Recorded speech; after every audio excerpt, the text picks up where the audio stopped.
Hello, I'm Orla Allen, medium, and Orla Allen, author, and here are some cards for you.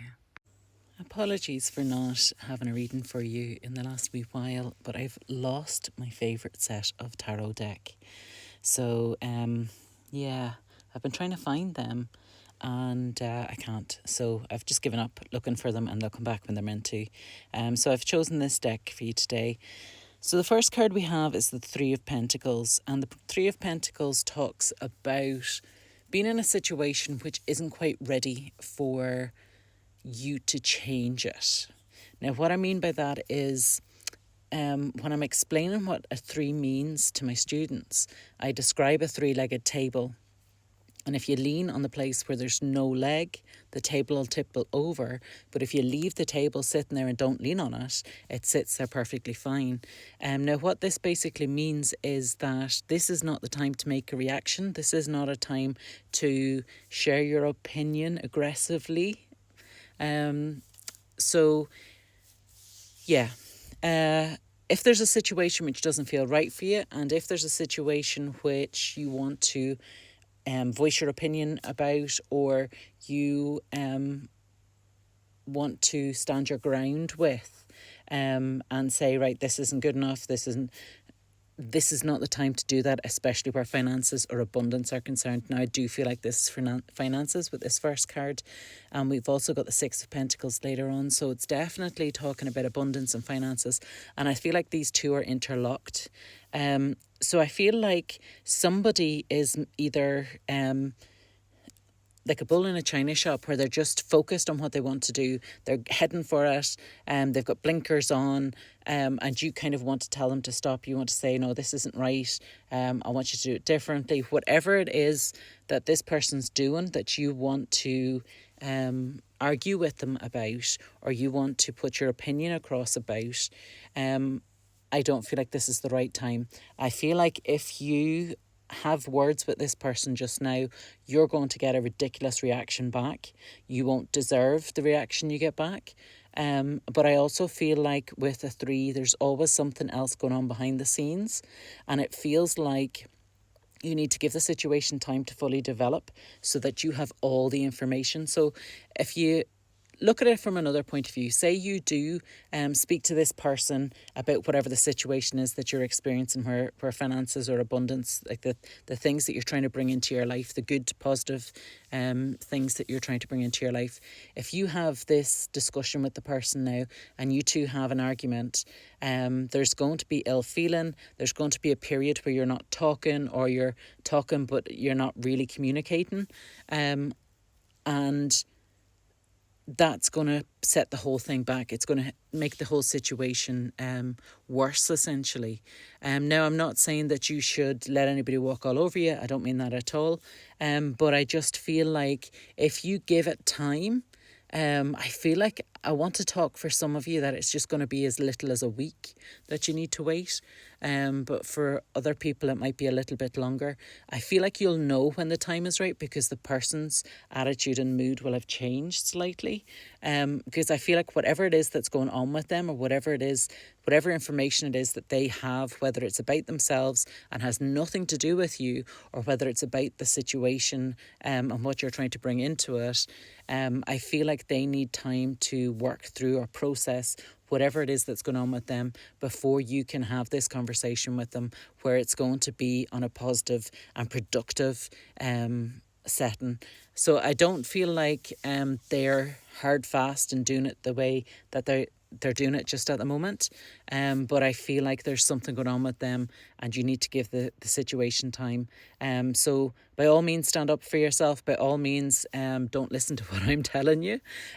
But be aware that when the person overreacts or snaps at you or really fights their corner, that it's not necessarily about what you're communicating with each other, that they have other stuff going on with them. And you need to give them a little bit of space and a little bit of time to do whatever it is that they need to do. Because I do feel like with this card, I also want to talk about how productive the situation is and how things are moving along and things are progressing. And I kind of feel like perhaps that's where your reluctance is coming from, because things are moving forward perhaps quicker than they have in a wee while. So you're now kind of thinking, right, okay, I want this to be on the right track from now. Like I want it to be as positive and as upbeat and as forward thinking as it can be.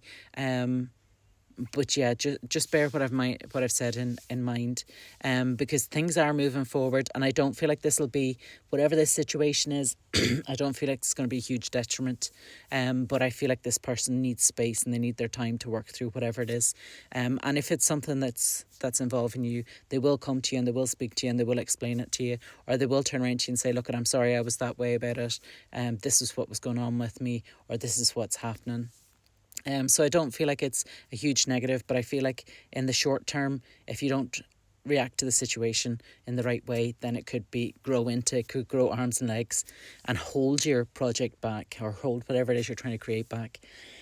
Excuse me. So the next card we have is the Magician. Now, the Magician card is a wonderful card because you're creating your future. You're manifesting what it is that you want to bring into your life.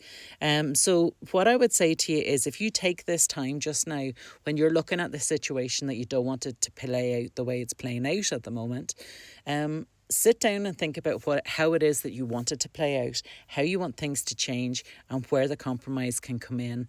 So that when the Magician card comes in, when you've had this conversation, or when their attitude has changed, where they're feeling more positive, they're feeling more upbeat, then the Magician card is very much coming forward with that. Now, I've got a tickle in the back of my throat at the moment, so I do feel like for a lot of you, there will be words that have been left unspoken. There will be things you'll need to get off your chest.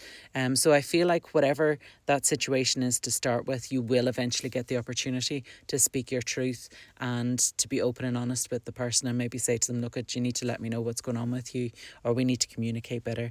Now, the next card is the Six of Pentacles, which is a wonderful card because it's talking about your home life, it's talking about your family, it's talking about what it is that you're trying to create. Now, your family could be you and your cat.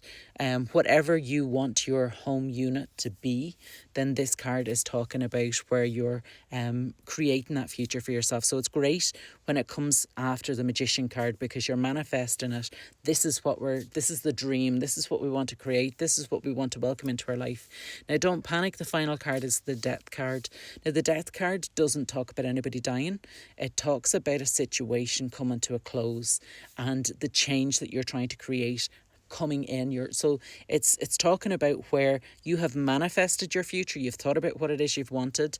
You've focused on what you want your life to be, and then you've created it. But in order for you to create it, or in order for you to fully welcome in that new life that you've created, you have to say goodbye to the old life. So I do feel like there's a wee element of attachment to the past here. So there's going to be things you're going to have to let go of from the past in order to be able to move forward with your future and with all these things you're trying to create and manifest and stuff. So I do feel like there's a lot of positivity here for you, and I do feel like there's a lot of great things to come for you in the future, but I don't feel like it's going to be all plain sailing. So I feel like it's almost like a grieving process at the end, where you're going to have to let go of stuff from the past in order to be able to have the future that you want. Now, for some of you, that stuff will be people, for whether it's friends, whether it's actual grief of losing somebody. I'm just getting this isn't for everybody, but I just feel like for some of you, somebody has passed and there's like the sale of a house and the money's coming from that, or there's inheritance, but there's money coming from this passing, so we're having to let go of the fact that this money belonged to the person that's now in spirit. We're having to say our goodbyes to that person, and then we're having to spend the money guilt-free. So I feel like there's an element of, well, should I have kept the house? Should I have should I really have sold a house, and I feel like there's a blessing coming from Spirit. If that's your situation, I feel like they're saying, yeah, you totally should have, because Spirit don't want you to hold on to the past. They want you to live for the present and enjoy the future. They don't want you grieving. They want you happy. They want you upbeat. They want you living your best life, essentially. So if that's your scenario, I feel like the person's coming forward from, and I feel like for at least one of you, it's a father that's coming forward from Spirit to offer their blessings and tell you to go for it. Have an absolutely wonderful day, and I will hopefully get back to you with some new cards pretty soon. Happy New Year, by the way.